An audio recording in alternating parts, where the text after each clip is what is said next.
Join us for life stories and meaningful moments in the community. Hey there, we're glad you're here. Here's a question. Do you remember where you were on 9/11 20 years ago? We certainly do. We're Doug and Lynn Nodland from SharingLifeLessons.com. Yep, and we watched replays, probably like you did, of so many of the things that happened on that horrendous day long ago, and we thought about the expression, never forget. And yet, I think we do sometimes forget. Yep, and we forget that freedom isn't free. Yes, and we watch the replays on TV of the Twin Towers coming down. Gosh. And then all that billowous black and gray smoke and covering the people's faces. And then the airplanes that were crashing. One into the Pentagon and one into the rural fields of Pennsylvania, right? And that was Flight 93. And there were a couple people on there that made a difference. Right. It was Tom Burnett Jr.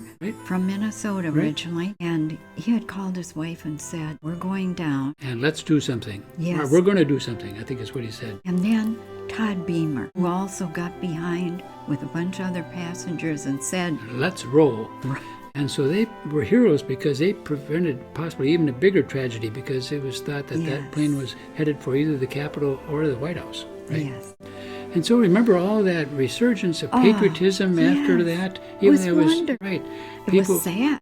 Pulling together was great. Exactly. I still remember all the people in Congress, even though they were opposing each other vehemently, up to that point, they were holding hands and holding the flag and singing patriotic songs on the steps of Congress, right? Together.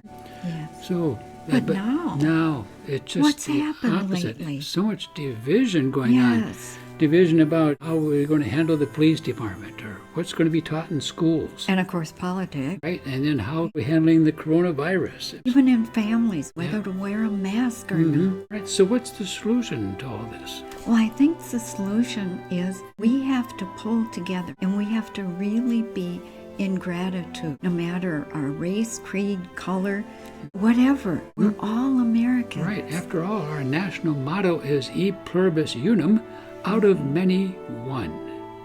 Our community isn't just our family, our friends, our neighbors.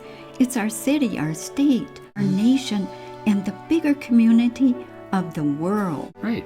So what can we do to not forget and have more unity? Well, one thing we can do is to now and then visit the memorial that the Wayzata Conservancy to honor victims of 9/11, including Gordy Amos Jr., who was from Wayzata. Yep, and we can also show more love and respect for each other. Yeah. And then let's not forget the action words of Tom Burnett Jr. and Todd Beamer when he said, "We're going to do something and let's roll." Then together, we'll be able to create more unity in the community. We'd love to hear your thoughts. You can contact us at WeCare@SharingLifeLessons.com. Bye for now. Bye.